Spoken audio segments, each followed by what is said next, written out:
Welcome back to the most accurate podcast here at 4for4 Football. As always, I'm your host, John Daigle, joined today not by John Paulson, who is running around Paris on vacation. Instead, we've called on a very good friend. You know him from NBC Sports and Roto World. It is Denny Carter. Denny, how is your offseason going? It's going fantastic. I've been right on everything so far, hoping to keep that up. It's good to be back on the show. Thank you for having me. And yeah, I mean, what's with Paulson, traveling, in Europe? This is we're building up the football season, man. Get back in the United States. Let's talk football, John. Come on. Speaking of calling out someone for traveling, though, haven't you been gone into a different country as well of late?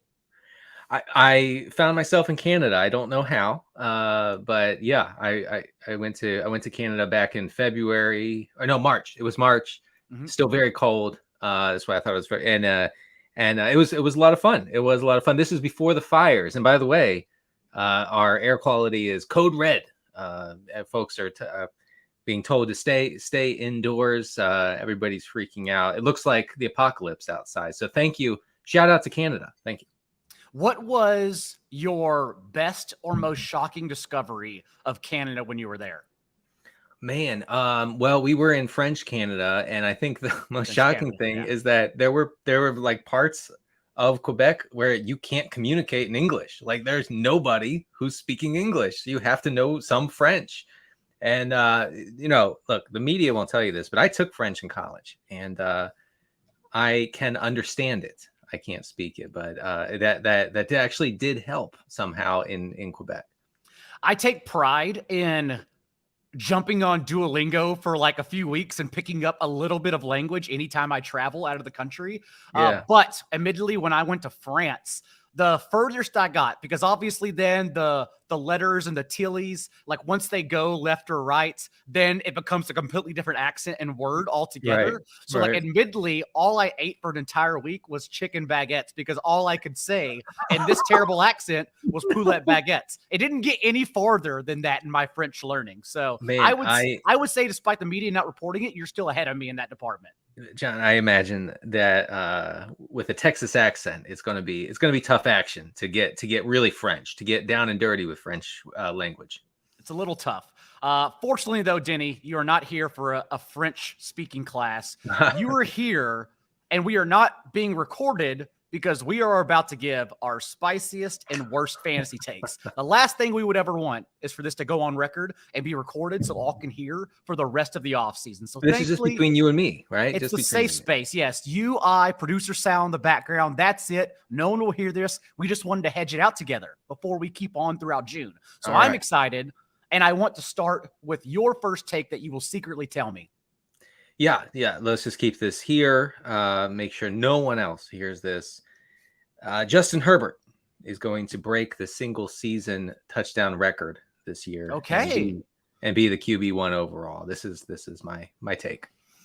What is your spin on that in terms of what Kellen Moore provides for the offense? So, okay, first of all, Justin Herbert is due for some regression this year in the touchdown area. 5.7% touchdown rate in his rookie year, 5.2% in 2021, and then last year it dropped to 3.5%. So we're hoping for a bounce back. It's going to take a lot. It's going to take a huge bounce back. Many are saying it's going to take maybe up to 8-9% in a pass heavy, hopefully Chargers offense.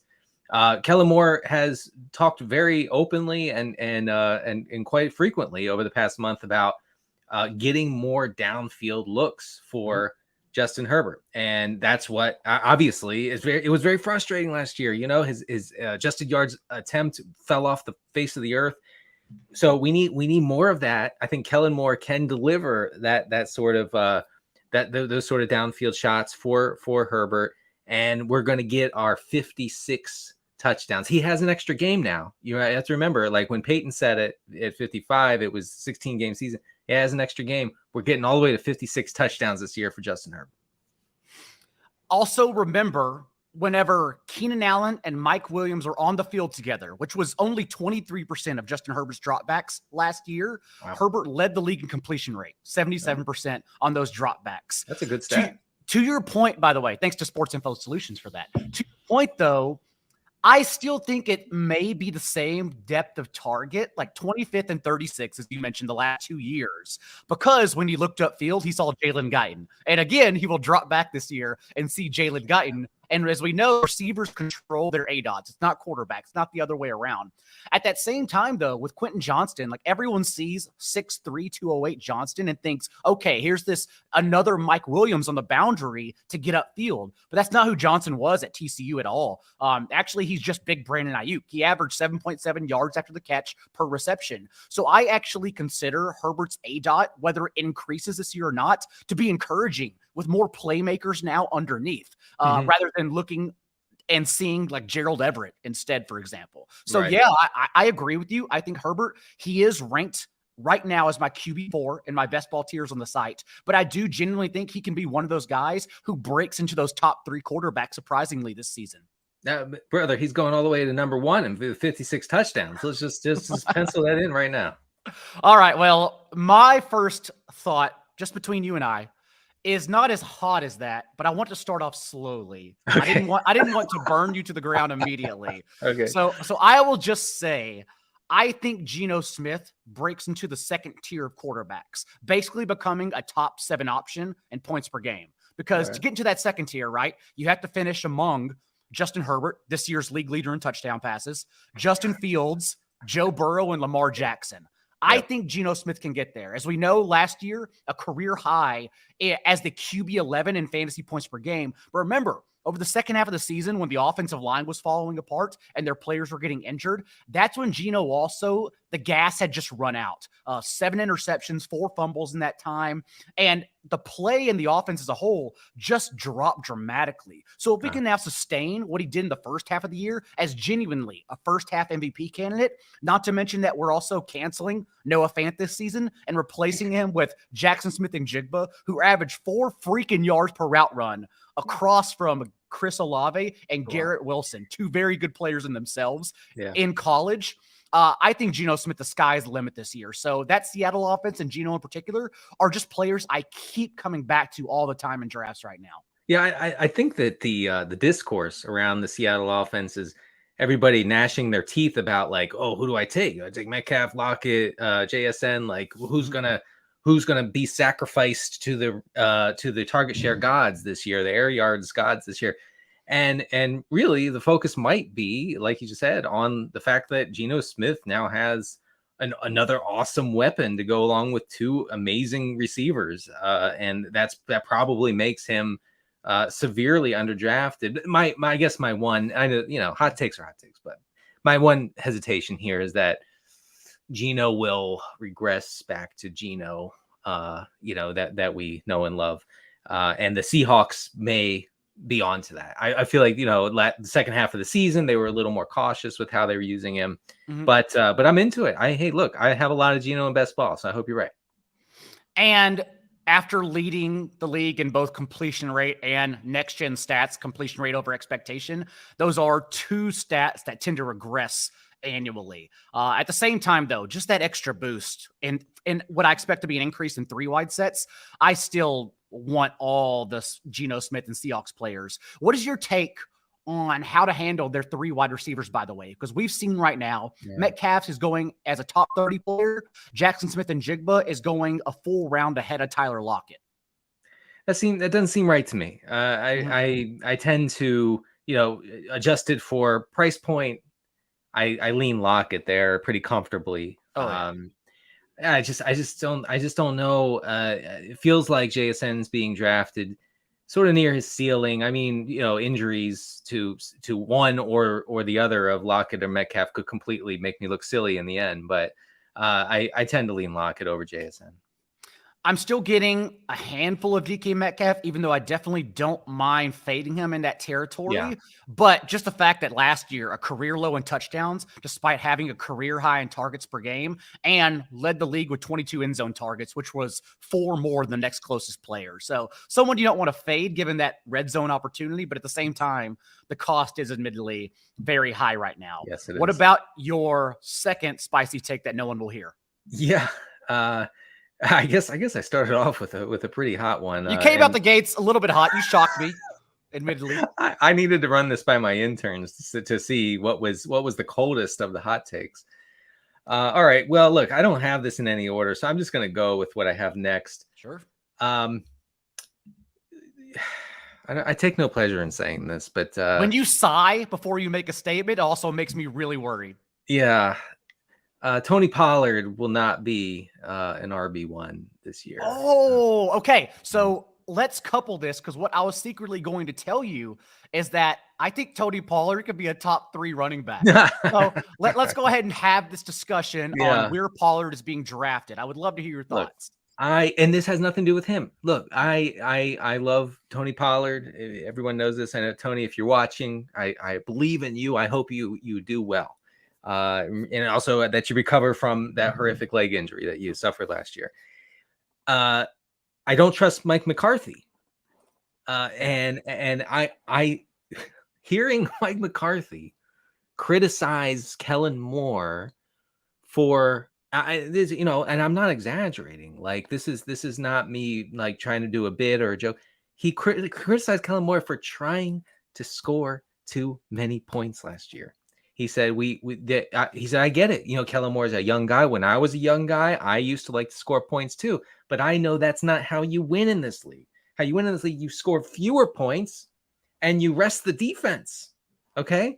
Now, these should be like a 5-alarm fire for fantasy managers. Like, this is terrible. If this guy's going to be calling plays, no, I don't. I'm terrified to draft anyone in the Dallas offense at this point, because he sees the offense as a means of, I don't know, resting the defense, and that's it. So there's that, and also, there's no way. I'm telling you right now, there's no way that the Cowboys head into the season without adding a big, fat, slow, aged running back who's going to see 12 to 15 carries a game. I'm sorry, it's just going to happen.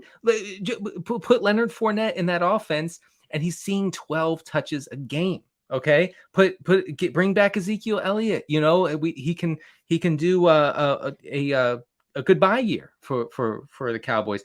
And Pollard will pay the price for that sort of usage. I don't think that McCarthy sees Pollard as an every down back. I think he'll be efficient, but the opportunity will just not be there.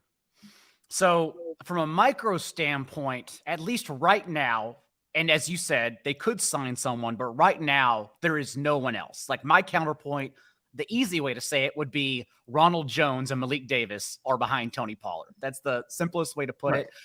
Pollard also, his touches per game have increased alongside Ezekiel Elliott in every season, up to 13.7 in their games together last year. We've also now seen, very small sample, but 3 starts for Tony Pollard in his career without Zeke. He finished as the RB1, RB3, and RB7 in those games. They mentioned, whenever they asked Mike McCarthy about the players behind Pollard going into the year, McCarthy said Ronald Jones is the one to look out for, which immediately tells me I need to draft more Tony Pollard. So that's the stance I keep coming back from.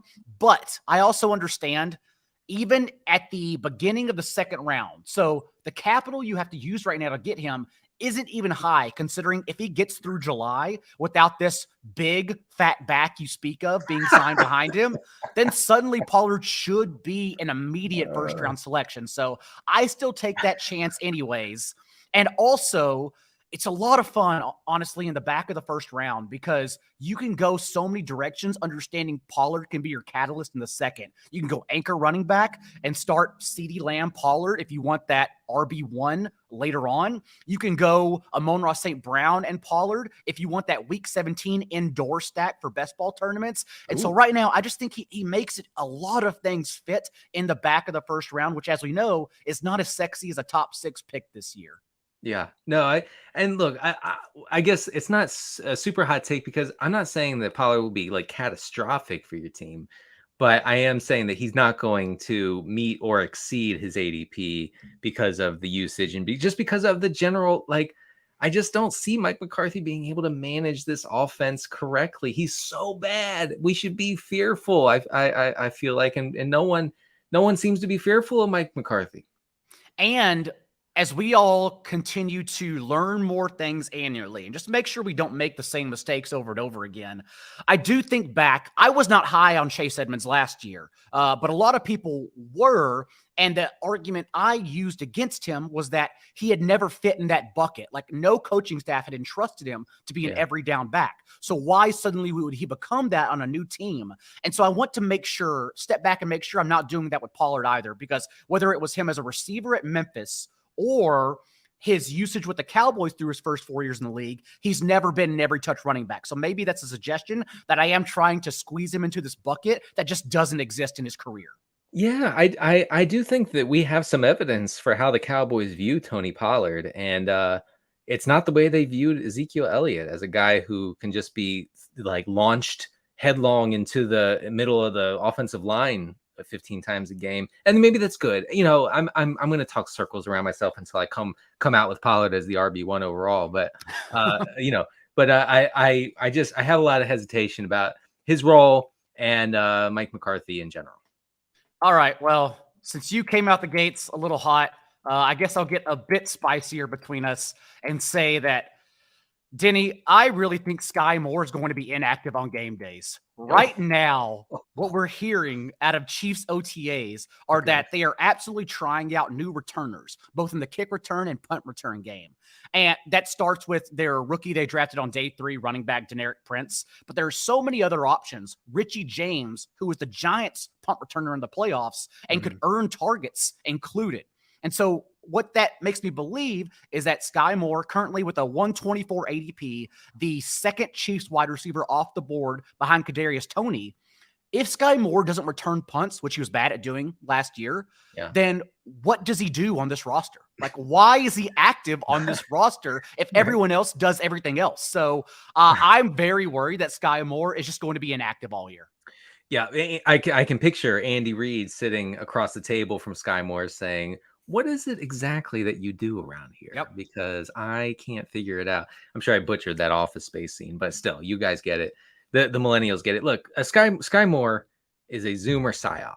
Okay, it hatched by the United States government to freak me out about a guy, you know, a young kid out of a no-name school who, you know, wooed the analytics crowd last year. Okay, like I felt the biggest sense of FOMO last year not drafting Skyy Moore anywhere, because all my friends were in on Skyy Moore. All the cool kids, all the smart kids were like, oh, I'm getting Skyy Moore. He's the wide receiver 1 in Kansas City. So I'm happy to hear this. I'm happy to hear that you're I guess it sounds like you're on board, and I wouldn't be shocked if he were inactive for a large portion of this season. How do you think the Chiefs wide receivers pan out? How are you attacking them in drafts right now? I'm not paying the price for Kadarius Toney. Look, I love Kadarius Toney. Okay, I think if he could play, I don't know, 13 full games, not just start the game and then hurt your ankle after two snaps. 13 full games, he's a wide receiver 1. You can't bank on that. And Patrick Mahomes, you know, Patrick Mahomes came out last summer, and he said, we don't really care which receiver sees targets here. Like they are all rotational. Like we see them as interchangeable. And I think the fantasy community generally took that and said, no, it's going to be Juju. It's going to be, and then when Toney came to Kansas City, okay, it's going to be Toney. And it's not, it's never anyone. So I will throw some darts at the guys going later in drafts. Maybe Rice, I guess. Maybe not MVS. God, I can't do MVS again. You know, but no, I'm not going to pay a premium for Kadarius Toney, thinking that like he's going to be the one. He's not. Toney, of course, still living off that week 4 through 6 stretch as a rookie, where all he did was burn the Cowboys to the ground, and they got injured on the opening possession against the Rams in week 6, but it's still being touted because of that to this day, despite last year. Remember, Skyy Moore was injured, Justin Watson was injured at times, Juju was injured, and Toney still never led the Chiefs in route rate in any point in any week. I do think that it's concerning that Kadarius Toney cannot get onto the field, even in the Super Bowl where he caught a touchdown, right? He did catch a touchdown, And, like Kadarius Toney, or like Skyy Moore. He had one catch and it went for a touchdown. Yes. and on 8 snaps, I believe. I think it had 8 snaps. So After being touted all week as the team's like weapon they are going to use. Yes. I know. God, I fell for it so hard. I wanted to believe, like Fox Mulder. I wanted to believe. All right. Your third hot take. My third hot take is that Anthony Richardson is going to be a top 3 quarterback, fantasy quarterback. Okay. And is that hot? I think it's very hot because that assumes, which is the practice we're sharing with one another. And again, thankfully, no one will hear that. Otherwise, they might rise up in the masses. Yeah. But that assumes he hits his passing ceiling. Since we know his floor is safe for the rushing, it's just the ceiling we have to question in his first year. So I think with someone like Richardson, you either have to rank him really high or really low. There's no point in saying, oh, I'm ranking Anthony Richardson as the QB 15 this year, because if he plays 17 games, the rushing alone is going to make him a QB 1. Mm-hmm. Okay. If he gets anything at all through the air, which I think he's capable of, then we're talking possible elite production. It's the same thing, honestly, with Trey Lance going into last season, where you really, if you were being honest with yourself, if you thought Trey Lance was going to hold that starting job throughout the entire season in San Francisco in that quarterback-friendly offense with that rushing, you had to rank him as a top 5 guy. And if not, you needed to rank him as QB 30. You know, like there's just no in between with these hyper athletic mobile guys. So I say Richardson hits his ceiling in an offense, by the way, that will be coached by a guy who knows a little something about how Jalen Hurts has succeeded as a quarterback in the NFL. So I like Richardson. I know that's hot, but that's what we're here for. Understanding that you have to be all in or out, how are you treating his 93 ADP on Underdog right now? Because in the first portion of May, I was finding it hard to get him since he was getting steamed, like really much earlier than ADP. But now it's somewhat settled back, and I actually find it easier now to get him around that 7th, 8th round. And so I have been taking more and more of him. But what are your thoughts on that ADP? So I think it's fair. I mean, I don't think I feel like you're not stealing him there, but I do like getting him, and I like stacking him. Can I just between you and me, I like stacking him with Alec Pierce, because definitely Anthony keep Richardson, that between us. Yes. Yeah. Listen, Alec Pierce is a great deep ball pass catcher, and Anthony Richardson does one thing well as a passer. He throws it deep, baby. He throws it downfield really well and really far. So I'm hoping for some better and best ball type stuff from Alec Pierce and Richardson. Rich Rebar from Sharp Football had that stat out there that Michael Pittman led the league in curl routes last year. Frank Reich had no idea how to use Michael Pittman at all. My only concern is that even if his route tree changes under Shane Steichen, like Michael Pittman seems like the one who gets lost here. Like at least Jelani Woods offers extreme athleticism as a last round pick. You can sneakily stack with Richardson, but Pittman's still going around 50, 55 ADP as a premier, like tier 2 wide receiver. And it seems really expensive given that he has to have the volume in this offense from Richardson. Otherwise he just falls by the wayside. I agree. Oh, thank God. I'm so glad, concerning. because my Roto World colleagues were not thrilled about my ranking of Michael Pittman. Okay, let's hear this ranking secretly. We have our magazine coming out. We have our draft magazine coming out in a convenience store near you next month. And I don't have it in front of me, but I think I ranked Pittman as the wide receiver 45. Hell yeah. And because I just don't. This is a horrible position for Michael Pittman. With what will likely be a very run heavy Colts offense, and a guy who doesn't win deep, who doesn't even run deep routes, whose yards per route run is not all that impressive. Like I don't know what Michael Pittman has going for him this year. So I'm with you. I'm completely fading him at ADP. Since we're here, also, what do you think about Jonathan Taylor? I have him ranked as my RB9. I have them at the bottom of tier 2, just ahead of Josh Jacobs, Breece Hall, Najee Harris, that mix of running backs that usually go in the 3rd round. But as the great JJ Zacharyson has harped on, I'm certainly concerned about pass catching opportunity from a rushing quarterback for Taylor and Richardson. It's an issue. It really is. I know the tendency will be to say, well, Jonathan Taylor's a freak, and I'm not going to doubt him. And I guess there's some validity to that because he is. Like Jonathan Taylor's insanely good as a runner. Not taking that away. You know who else is insanely good as a runner? Nick Chubb. Okay. And Nick Chubb never catches any passes either. So, in PPR formats, I'm not interested. I'm not into it. Sorry.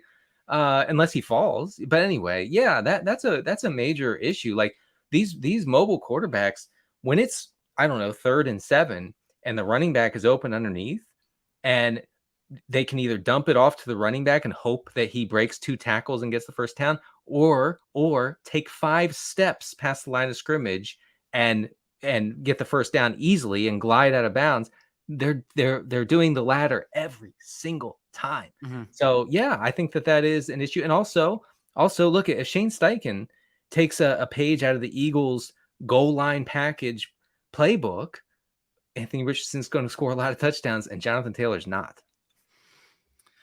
Okay, I have one more for you, and then I will give you the runway and we'll discuss your final grouping. But my last one, Denny, is that I don't think Christian Watson is a top 24 wide receiver in fantasy this year. And right now he's going as a median or high-end wide receiver 2. Everyone likes to point out that from week 10 on, once he was removed from injuries, that's when his season began, since that's when he had 7 touchdowns. But also, mind you, those 7 touchdowns occurred in a stretch of 15 catches. Let's start there. Not only that, but from week 10 on, no one likes to cite the fact that Allen Lazard out-targeted Christian Watson. I know. Allen Lazard averaged 6.7 targets per game to Watson's 4.7, 2 more per game from week 10 on. And on top of that, although this is fine for best ball, right? That's the kind of player, a ceiling spike week player like Watson, we want to chase, no big deal. But dude, Watson averaged 22.9 fantasy points when he scored a touchdown. When he did not, he averaged 7.5 points from week 10 on. Basically a nobody, a wide receiver 50 and on, if he didn't have one of those massive long scores. And so I'm just worried if he does not reach the end zone, he just offers nothing in fantasy. It is funny that, like you said, the Watson apologist, and I am among them, will say, look, man, his season didn't start until November. You can't look at the other stuff. You look at when he did well. That's when it started. So yeah, I do hear you there. And I've done some grinding about, the Packers pass catchers last year. And boy, do I get upset when I see Allen Lazard leading every category across the board all the time. It is quite upsetting. I will say that maybe that has to do with Aaron Rodgers just loving to throw to his guys. No, Christian Watson's not his guy. Allen Lazard, look at Rodgers only loves bad receivers. Okay. And so therefore Lazard gets all the targets. Anyway, I'm hoping that changes with Jordan Love. And, Dago, you're acting like you didn't see Watson connect with Jordan Love last year in the second half of that blowout against the Eagles. 2 drives. Yeah, you're right. I forgot about that. What my suggestion to you, watch a damn game. Watch one game and you'll understand where we're coming from. Speaking of, since we know Jordan Love went 6 of 9 on those 2 drives and looked like a Hall of Famer, where do you stand on Jordan Love right now as a low-end QB2? I'm bullish. I could be really horribly wrong here, but I trust LaFleur.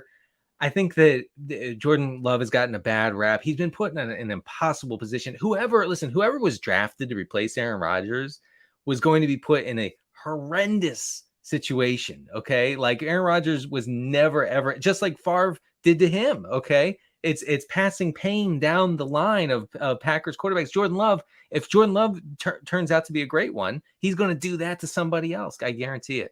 Anyway, I think he's gotten a bad rap. I think he has potential. I am drafting him everywhere.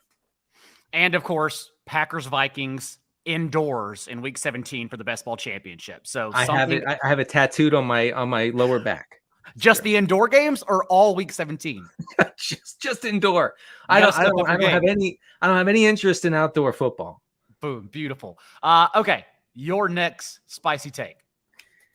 PUKA NACUA is going to be a top 24 fantasy receiver. Hell yes. Let's hear it. Yeah, look. Oh, that's hot. That's hot. It's oh, warm. That's hot. That's hot. Oh, that's hot. There's something. That's hot. Can you hear that? I can hear that. What was that? Okay. I don't know. Sal just launched an audio file at us. Listen, NACUA was second in yards per route run among all college receivers last year. I'm not. Listen, this is not cherry picking. I'm not saying from week 1 to week 4 or from week 8 to week 12. He was second across the season. Okay, PUKA NACUA is good. I know that there are some red flags about his draft profile. Therefore, he went late in the draft. But Sean McVay has said great things about NACUA. Cooper Kupp just yesterday said NACUA is grasping the offense at a rate that has surprised him and has pleased him. And look at this team. This team has nobody behind Cooper Kupp. Nobody. And I think that NACUA could step in and kind of take. Remember, are you old enough to remember Robert Woods when he played for the Rams? Vaguely. I know he had a few highlights in his career. My grandfather told me about Robert Woods playing for the Rams, and Robert Woods used to be better in fantasy than Cooper Kupp. I'm not saying NACUA is going to do that. What I am saying is that there's a big opportunity for someone with a pretty good profile to step in and take on that wide receiver 2 role for the Rams, and I like NACUA to do it. I actually have NACUA high in my underdog rankings because I want him to always pop in the 18th round whenever people reach that point, whether it be as another stacking option with Matthew Stafford or just a standalone option. Either way, though, every coach mentions Deebo Samuel whenever they throw a wide receiver into the running back role and says this guy can just be Deebo Samuel. It's not that easy. Having said that, since Sean McVay took over for the Rams in 2019, Deebo has averaged 11 yards per touch against him. If anyone is pissed off and just trying to find his own Deebo, it's absolutely Sean McVay. And as we know, as you said, NACUA's had 350 rushing yards and 5 rushing touchdowns the last 2 seasons in college. He actually is someone that has been used around the formation, and the reports out of OTAs are that he's being used everywhere on the field. So not only is there that wide open opportunity, he does have experience running the ball as well as catching it. So if someone can emerge, I actually do, oddly enough, think it's NACUA. All right. I'm glad to have you on the PUKA team. We're going to wear our PUKA shells. We're going to be all in this year. And I have some PUKA shells from the 90s, folks, and I will wear them if he actually ends up being a wide receiver too. I actually believe you, and I'm not shocked whatsoever. Any more, Denny, on your list? Oh yeah, I had one here. Okay, Jacoby Brissett. Oh no, takes over Washington's starting role easily. Okay, because Sam Howell is not good, and Sam Howell's the dustiest 22-year-old in league history, and Jacoby Brissett, who was very good in Cleveland last year, who is a veteran, and Ron Rivera loves his veterans, folks. Brissett is going to step into the Patrick Mahomes role in Eric Bieniemy's offense and be a top 10 quarterback in fantasy. That's what I think. That's what top 10, top 10, not even top 12, top 10. Pencil it in. Okay, let's dissect this one. Let's take a second. There's a lot here. Do you think Brissett wins the job from week 1? Let's start there. Yes, I do. I think that Howell, I think both of them will get a lot of playing time in the preseason. I think Howell will sufficiently freak out the Washington coaching staff, and they'll say, look, we got to go with the old vet. And then how do you think the fallout is between Terry McLaurin and Jahan Dotson? I think Brissett is great, is potentially very, very good for both of those guys. I think Sam Howell is a low-key disaster for McLaurin and Dotson and everybody else in that offense. Also, Howell has has the rushing prowess a little bit. He showed in college. That takes away pass attempts. Jacoby Brissett is the most stone-footed quarterback in the league right now. So he's going to be throwing every single time he drops back. I have a sneaking suspicion this Commanders offense could be a little more pass heavy than we're used to, which would be great for McLaurin. So I guess really I'm projecting. I want McLaurin to finally have a good quarterback, and I think Jacoby Brissett is it. My only concern is that at least Sam Howell, as you mentioned, did show some sneaky rushing upside. Very small sample. His lone start last year around backups with Washington, but 535 and 1 touchdown on the ground with 8.8 yards per attempt. And of course, under Eric Bieniemy, we just want to get the quarterback correct, given that they do quietly have a lot of good weapons in Washington. And so whomever's going to start is the player we want to target. And yes, for Brissett, I just keep coming back to, even though I like Sam Howell, it seems much more than you. I keep coming back to the fact that team gave Brissett $8.5 million. That's not backup money. That is a scary amount for a player who is likely just going to come in and compete for the job from training camp on. And so that money to me looms larger than anything else in that offense. Yeah, that's a good point. Also, I don't believe these Commanders beat writers who are saying, oh, people within the organization say they're all in on Howell. Look, they're going to be all in on Howell until he throws 3 interceptions in preseason week 2. That, and then they're all out. Trust me. Nobody's all in on a, what was he, 5th round pick? Come on, give me a break. And I'm telling you, Ron Rivera will not be able to stomach playing the young guy. I think the Commanders offense could be fun, could be vastly underrated for fantasy. Give me Brissett. Speaking of the preseason, I don't want to ruin your summer already, but the moment I heard that rosters got expanded to 90 men and only 1 cut down day, the final day of the training camp, I felt for you and Pat immediately. Yeah, my heart literally hurts for y'all. Right. We are girding ourselves. We are undergoing counseling in preparation for that day. And hopefully we will make it. But if we don't, I want you to know that it was great working with you and also talking to you today and keeping these hot takes between each other. I assure you, these takes will never leave this room. Luckily, we're now finished. We got everything up our chest with each other. We can go back on Twitter and just have a great time, since that's a healthy place to be. Denny, tell everyone where they can find your work.